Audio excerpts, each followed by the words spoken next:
jungle.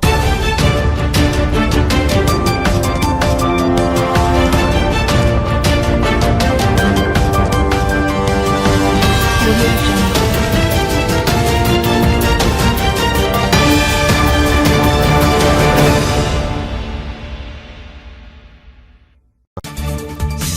প্রথমেই জানিয়ে দিব, এদিকে মুখ্যমন্ত্রী হয়েই শুভেন্দুর অ্যাকশন শুরু।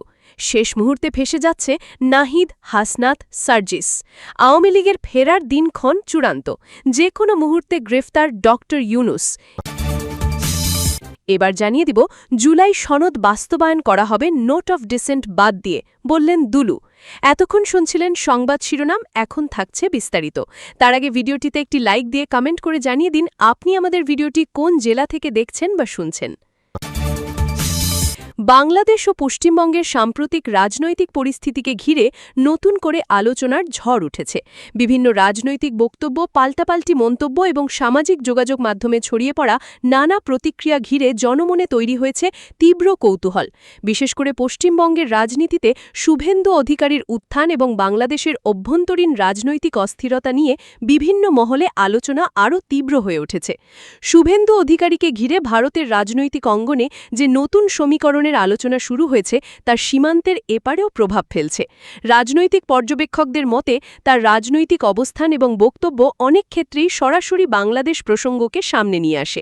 ফলে সামাজিক যোগাযোগ মাধ্যমে তাকে ঘিরে এক ধরনের শক্ত অবস্থানের প্রতীক হিসেবে তুলে ধরা হচ্ছে। বিভিন্ন রাজনৈতিক সমর্থক গোষ্ঠী দাবি করছে, মুখ্যমন্ত্রীর দায়িত্ব গ্রহণের পর থেকেই তিনি কঠোর অবস্থান নেওয়ার ইঙ্গিত দিয়েছেন। যদিও এসব বিষয়ে আনুষ্ঠানিকভাবে কোনো নিশ্চিত কোনো সরকারি ঘোষণা সামনে আসেনি, তবু রাজনৈতিক উত্তেজনা বাড়তেই রয়েছে। এদিকে বাংলাদেশের রাজনৈতিক অঙ্গনেও পাল্টাপাল্টি বক্তব্য ক্রমেই তীব্র হচ্ছে। নাহিদ, হাসনাত ও সার্জিসকে ঘিরে সামাজিক যোগাযোগ মাধ্যমে ব্যাপক আলোচনা চলছে। বিভিন্ন মহলে দাবি করা হচ্ছে, নতুন রাজনৈতিক সমীকরণে তাদের অবস্থান চ্যালেঞ্জের মুখে পড়তে পারে। তবে এসব বিষয়ে এখনও পর্যন্ত কোনো নির্ভরযোগ্য সরকারি বক্তব্য প্রকাশ করা হয়নি। রাজনৈতিক বিশ্লেষকদের মতে বর্তমান পরিস্থিতিতে সামাজিক যোগাযোগ মাধ্যমে ছড়িয়ে পড়া তথ্যের অনেকটাই আবেগনির্ভর এবং রাজনৈতিক সমর্থন ভিত্তিক প্রচারণা হিসেবেই দেখা উচিত। আওয়ামী লীগকে ঘিরেও নতুন করে আলোচনা শুরু হয়েছে। দলটির সমর্থকরা দাবি করছেন, বাংলাদেশের স্বাধীনতার ইতিহাসে আওয়ামী লীগের অবদান এতটাই গভীর যে দলটি কখনো অন্য কোনো রাজনৈতিক শক্তির করুণার ওপর নির্ভর করবে না। তাদের মতে আওয়ামী লীগ একটি ঐতিহাসিক রাজনৈতিক শক্তি এবং দেশের জন্মের সঙ্গে দলটির নাম জড়িয়ে আছে। ফলে দলটির রাজনীতিতে প্রত্যাবর্তনের প্রশ্ন এলে তা নিজেদের সাংগঠনিক শক্তির মাধ্যমেই হবে। এই বক্তব্য ঘিরে সামাজিক যোগাযোগ মাধ্যমে ব্যাপক প্রতিক্রিয়া দেখা যাচ্ছে। ভারত ও শেখ মুজিবুর রহমানকে ঘিরে বিভিন্ন আবেগঘন বক্তব্য সামনে আসছে। অনেকেই বলছেন, ভারত অতীতে বঙ্গবন্ধু শেখ মুজিবুর রহমান ও তার পরিবারের পাশে দাঁড়িয়েছিল এবং সেই ঐতিহাসিক সম্পর্ক এখনও রাজনৈতিক আলোচনায় গুরুত্বপূর্ণ বিষয় হিসেবে বিবেচিত হয়। কেউ কেউ আবার দাবি করছেন, আঞ্চলিক রাজনীতিতে ভারতের অবস্থান সবসময় শক্তিশালী এবং দক্ষিণ এশিয়ার রাজনীতিতে তাদের প্রভাব অস্বীকার করার সুযোগ নেই। তবে এসব বক্তব্য মূলত রাজনৈতিক মতামত এবং আবেগের বহিঃপ্রকাশ হিসেবেই দেখা হচ্ছে। ডক্টর মোহাম্মদ ইউনূসকে নিয়েও নতুন করে নানা আলোচনা শুরু হয়েছে।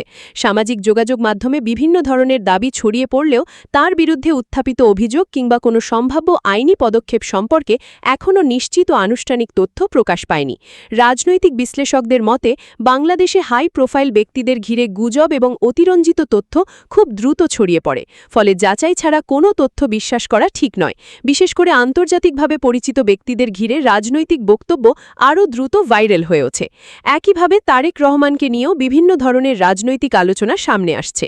বিরোধী রাজনৈতিক শিবিরের অনেকেই দাবি করছেন, দেশের বর্তমান রাজনৈতিক পরিস্থিতি নতুন সমীকরণ তৈরি করতে পারে। আবার অন্য পক্ষ বলছে, এসব কেবল রাজনৈতিক চাপ সৃষ্টি ও সমর্থকদের উজ্জীবিত রাখার কৌশল। তবে বাস্তবতা হল, বাংলাদেশের রাজনীতিতে প্রতিটি বড় রাজনৈতিক ঘটনার সঙ্গে সঙ্গে নতুন জল্পনা তৈরি হয় এবং তা দ্রুত জনমনে ছড়িয়ে পড়ে। বর্তমান পরিস্থিতিতে সবচেয়ে গুরুত্বপূর্ণ বিষয় হল রাজনৈতিক বক্তব্যের দায়িত্বশীল ব্যবহার। কারণ উত্তেজনাপূর্ণ বক্তব্য অনেক সময় সাধারণ মানুষের মধ্যে বিভ্রান্তি তৈরি করে এবং সামাজিক বিভাজন বাড়িয়ে দেয়।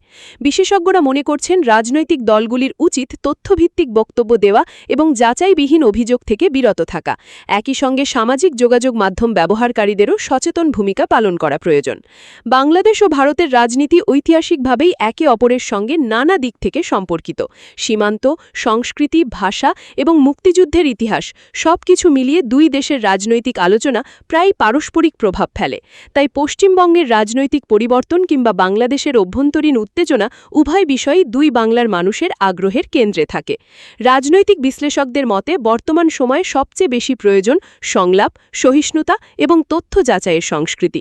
কারণ গুজব, অতিরঞ্জিত প্রচারণা এবং উত্তেজনা কেন্দ্রিক বক্তব্য রাজনৈতিক অস্থিরতা আরও বাড়িয়ে তুলতে পারে। সামাজিক যোগাযোগ মাধ্যমের যুগে একটি বক্তব্য মুহূর্তের মধ্যেই লাখো মানুষের কাছে পৌঁছে যায়।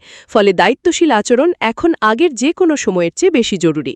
দুর্যোগ ব্যবস্থাপনা ও ত্রাণমন্ত্রী আসাদুল হাবিব দুলু বলেছেন, গণতন্ত্র মানেই ভিন্ন মতের সহাবস্থান। তবে গণতন্ত্রের নামেই দ্বৈত নীতি গ্রহণ কিংবা শরিয়া আইন বাস্তবায়নের রাজনৈতিক প্রচেষ্টাকে সরকার সমর্থন করে না। তিনি বলেন, দেশের মানুষ যে প্রত্যাশা ও আকাঙ্ক্ষা নিয়ে বর্তমান সরকারকে ম্যান্ডেট দিয়েছে, সেই প্রত্যাশা পূরণে সরকার দৃঢ়ভাবে কাজ করে যাচ্ছে। সবার আগে বাংলাদেশ এই নীতিকে সামনে রেখেই একটি উন্নত, আধুনিক ও সহনশীল রাষ্ট্র গড়ে তোলার অঙ্গীকার পুনর্ব্যক্ত করেন তিনি। রোববার ১০ মে বিকেলে কুড়িগ্রাম প্রেস ক্লাবের নির্মাণাধীন ভবনের নিচতলায় সাংবাদিকদের সঙ্গে মতবিনিময় সভায় প্রধান অতিথির বক্তব্যে ত্রাণমন্ত্রী এসব কথা বলেন। সভায় জেলার বিভিন্ন প্রান্ত থেকে আগত সাংবাদিক, নাগরিক সমাজের প্রতিনিধি, উন্নয়নকর্মী, রাজনৈতিক নেতা ও প্রশাসনের কর্মকর্তারা উপস্থিত ছিলেন। ত্রাণমন্ত্রী বলেন, বর্তমানে একটি পক্ষ ইচ্ছাকৃতভাবে জুলাই সনদ বাস্তবায়ন নিয়ে অপপ্রচার চালাচ্ছে। তারা জনগণের মধ্যে বিভ্রান্তি সৃষ্টি করতে চায় এবং নিজেদের রাজনৈতিক এজেন্ডা অন্যের মাধ্যমে বাস্তবায়নের চেষ্টা করছে। তবে সরকার এ বিষয়ে অত্যন্ত পরিষ্কার অবস্থানে রয়েছে বলে জানান তিনি। তার ভাষায়, জুলাই সনদ অক্ষরে অক্ষরে বাস্তবায়নের ব্যাপারে সরকার প্রতিশ্রুতিবদ্ধ। তবে বিএনপি যেসব বিষয়ে নোট অফ ডিসেন্ট দিয়েছে, সেসব বিষয় বাস্তবায়নের আওতার বাইরে থাকবে।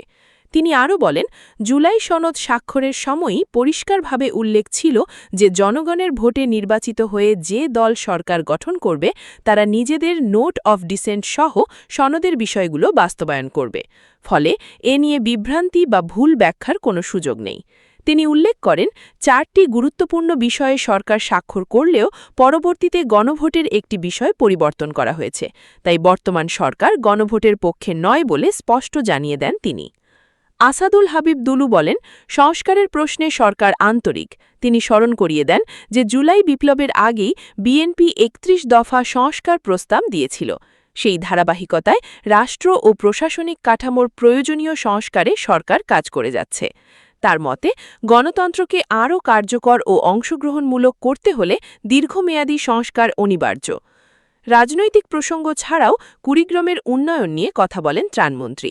তিনি আক্ষেপ করে বলেন, স্বাধীনতার এত বছর পরও কুড়িগ্রামকে এখনও পশ্চাৎপদ জেলা হিসেবে বিবেচনা করা হয়।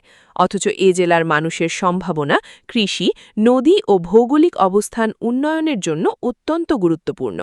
তিনি বলেন, একটি জেলার উন্নয়নে শুধু জনপ্রতিনিধি নয়, গণমাধ্যমেরও গুরুত্বপূর্ণ ভূমিকা রয়েছে। সাংবাদিকরা সঠিকভাবে সমালোচনা করলে জনপ্রতিনিধিরা দায়িত্বশীল থাকেন এবং উন্নয়ন কর্মকাণ্ড সঠিক পথে এগিয়ে যায় বলেও মন্তব্য করেন তিনি। ত্রাণমন্ত্রী সাংবাদিকদের উদ্দেশ্যে বলেন, সত্যতা যাচাই ছাড়া কোনো সংবাদ প্রকাশ করা উচিত নয়। বস্তুনিষ্ঠ ও নির্ভুল সংবাদ পরিবেশন করলে যেমন সাংবাদিকতার মর্যাদা বৃদ্ধি পায়, তেমনি সমাজ ও রাষ্ট্র উপকৃত হয়। অপপ্রচার বা যাচাইবিহীন তথ্য মানুষের মধ্যে বিভ্রান্তি সৃষ্টি করে এবং উন্নয়ন কর্মকাণ্ডের নেতিবাচক প্রভাব ফেলে বলেও মন্তব্য করেন তিনি।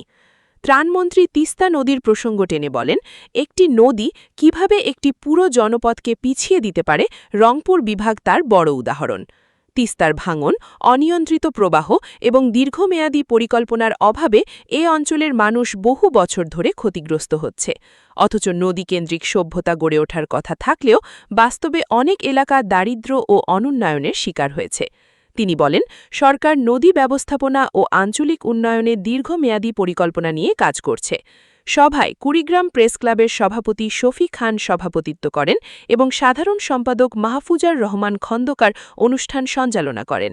এতে বক্তব্য দেন জেলা প্রশাসক অন্নপূর্ণা দেবনাথ, জেলা বিএনপির আহ্বায়ক মোস্তাফিজুর রহমান মুস্তফা, সদস্য সচিব ও জেলা পরিষদের প্রশাসক সোহেল হোসনাইন কায়কোবাদ, যুগ্ম আহ্বায়ক হাসিবুর রহমান, শফিকুল ইসলাম বেবু, অ্যাডভোকেট আহসান হাবিব নীলু, অধ্যাপক লিয়াকত আলী, অতিরিক্ত পুলিশ সুপার মাসুদ রানা, কুড়িগ্রাম জেলা পৌরসভার সাবেক মেয়র আবু বক্কর সিদ্দিক এবং জেলা চেম্বার অফ কমার্সের সভাপতি আব্দুল আজিজ সহ আরও অনেকে। এর আগে সকালে লালমনিরহাটের বাসভবন থেকে সড়কপথে কুড়িগ্রামে পৌঁছান ত্রাণমন্ত্রী। সেখানে জেলা প্রশাসকের কার্যালয়ে সরকারি কর্মকর্তাদের সঙ্গে মতবিনিময় করেন তিনি। জেলার বিভিন্ন উন্নয়ন সম্ভাবনা, অবকাঠামো উন্নয়ন এবং চলমান সরকারি প্রকল্প নিয়ে আলোচনা হয় ওই সভায়। পরে কুড়িগ্রাম কৃষি বিশ্ববিদ্যালয়ের সম্ভাব্য স্থান হিসেবে নির্ধারিত নালিয়ারদোলা এলাকা পরিদর্শন করেন তিনি। সংশ্লিষ্ট কর্মকর্তাদের কাছ থেকে বিশ্ববিদ্যালয় প্রতিষ্ঠার সম্ভাবনা ও অগ্রগতি সম্পর্কে খোঁজখবর নেন। দুপুরে কুড়িগ্রাম সদর উপজেলার হলখানা ইউনিয়নের আরাজি পলাশবাড়ি এলাকায় খাল পুনঃখনন কর্মসূচির উদ্বোধন করেন ত্রাণমন্ত্রী। স্থানীয়রা জানান, খাল পুনঃখননের ফলে কৃষি উৎপাদন বৃদ্ধি, জলাবদ্ধতা নিরসন এবং সেচ ব্যবস্থার উন্নতি হবে। এ সময় স্থানীয় জনগণ উন্নয়ন কর্মকাণ্ডকে স্বাগত জানান এবং দ্রুত বাস্তবায়নের দাবি জানান। সব মিলিয়ে কুড়িগ্রাম সফরে রাজনৈতিক বক্তব্যের পাশাপাশি উন্নয়ন, গণমাধ্যমের দায়িত্বশীলতা এবং আঞ্চলিক বৈষম্য দূরীকরণের বিষয়গুলো গুরুত্বের সঙ্গে তুলে ধরেন ত্রাণমন্ত্রী।